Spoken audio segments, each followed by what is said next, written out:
My name is W. Clement Stone. As General Manager of the Napoleon Hill Associates, it is my privilege to introduce you to Napoleon Hill. How do you do? I'm very happy to have this personal visit with you. Won't you be seated, please? And now, may I request that you forget all your problems and just relax while I bring you the master key with which you may unlock the door to any opportunity that your mind can conceive. The master key consists of 17 principles, the first of which is definiteness of purpose. Right here at the beginning of our visit, I'm going to make you a promise. If you will decide definitely what you want most during your entire lifetime and write it down on paper so that I can read it, I will give you the master key with which you may open the door to the attainment of your desires, whatever they may be. The exact moment when I will deliver this master key to you will depend entirely upon when you are ready to receive it. This is the first of 13 messages that I will deliver to you. Now, in each message, I will describe the master key in terms that you will understand, if you are ready to understand. And now I shall give you the first cue as to the nature of the great master key which has been responsible for all the great successes in every calling, in every part of the world. Please listen carefully to what I have to say, because you may discover the secret of the master key in this first visit.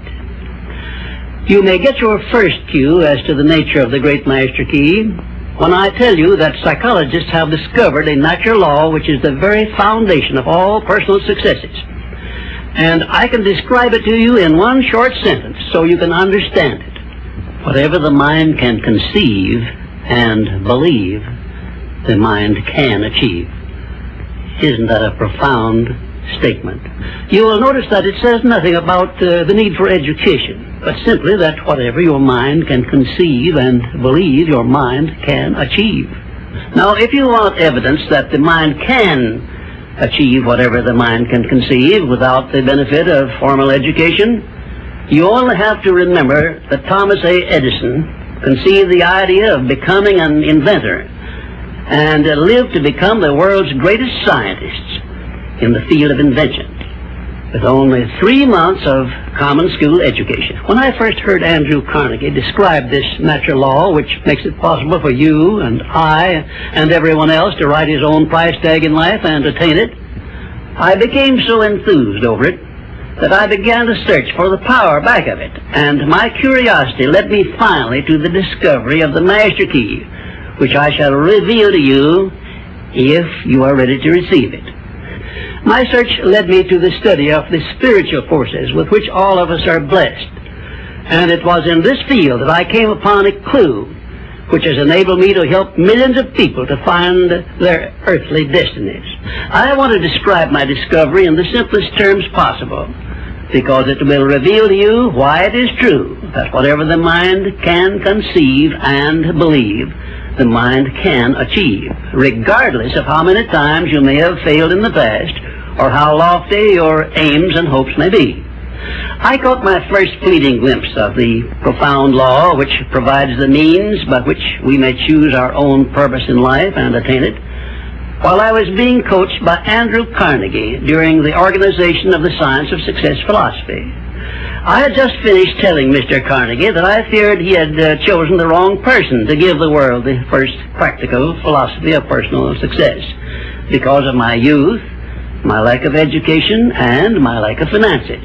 Well, at this point, Mr. Carnegie delivered a lecture that I shall never forget, because it changed my entire life and paved the way for my helping to change the lives of millions of people, some of them not yet born. Let me call your attention to a great power which is under your control, said Mr. Carnegie, a power which is greater than poverty, greater than the lack of education, greater than all of your fears and superstitions combined. It is the power to take possession of your own mind and direct it to whatever ends you may desire. This profound power, Mr. Carnegie continued, is the gift of the Creator, and it must have been considered the greatest of all of His gifts to man, because it is the only thing over which man has the complete and unchallengeable right of control and direction. When you speak of your poverty and lack of education, Mr. Carnegie explained, you are simply directing your mind power to attract these undesirable circumstances, because it is true that whatever your mind feeds upon, your mind attracts to you. Now you see why it is important that you recognize that all success begins with definiteness of purpose, with a clear picture in your mind of precisely what you want from life. Then Mr. Carnegie continued his speech with a description of a great universal truth which made such an impact upon my mind that I began then and there to give myself a new outlook on life, and set up for myself a goal so far above my previous achievements that it shocked my friends and relatives when they heard about it. Everyone, said Mr. Carnegie, comes to the earth plane blessed with the privilege of controlling his mind power and directing it to whatever ends he may choose. But, he continued, everyone brings over with him at birth the equivalent of 2 sealed envelopes, one of which is clearly labeled, the riches you may enjoy if you take possession of your own mind and direct it to ends of your own choice. And the other is labeled, the penalties you must pay if you neglect to take possession of your mind and direct it. And now let me reveal to you, said Mr. Carnegie, the contents of those 2 sealed envelopes. In the one labeled riches is this list of blessings. 1, sound health. 2, peace of mind. 3, a labor of love of your own choice. 4, freedom from fear and worry. 5, a positive mental attitude. 6, material riches of your own choice and quantity. In the sealed envelope labeled penalties, Mr. Carnegie continued, is this list of the prices one must pay for neglecting to take possession of his own mind. 1, ill health. 2, fear and worry. 3, indecision and doubt. 4, frustration and discouragement throughout life. 5, poverty and want. 6, and a whole flock of evils consisting of envy, greed, jealousy, anger, hatred, and superstition. Now, my mission in life is to help you and everyone who needs my help to open up and use the contents of the sealed envelope labeled riches. And the starting point from which you must take off if you wish to write your own ticket from here on out for the remainder of your life, I will describe for you in these simple instructions. 1, procure a neat pocket-sized notebook, or something on the order of this one here, loose leaf affair. And on page 1, write down a clear description of your major desire in life, the one circumstance or position or thing which you will be willing to accept as your idea of success.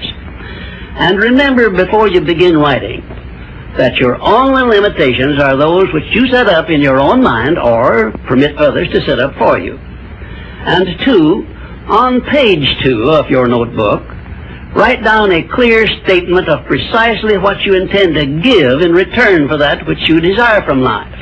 And then start in right where you stand now to begin giving. And 3, memorize both of your statements, what you desire and what you intend to give in return for it, and repeat them at least a dozen times daily. And always end your statements with this expression of gratitude for the blessings with which you were gifted at birth. I ask not, O divine providence, for more riches, but more wisdom with which to accept and use wisely the riches I received at birth in the form of the power to control and direct my mind to whatever ends I desire. If you are not too successful or self-satisfied to accept and express this profound prayer, if you accept it and express it in the same spirit of humble sincerity in which I pass it on to you, a new and a better world will reveal itself to you. A world in which you will see reflected the circumstances and the things which you yourself have created. In my next visit, I will give you a description of the second principle of success, through the application of which you may make use of the education and experience of other people and get the necessary help you may need in attaining your definite major purpose in life. And now let me close this, our first visit, with my favorite expression of gratitude. O divine providence, I ask not for more riches, but more wisdom with which to make wiser use of the riches you gave me at birth, consisting in the power to control and direct my own mind to whatever ends I desire.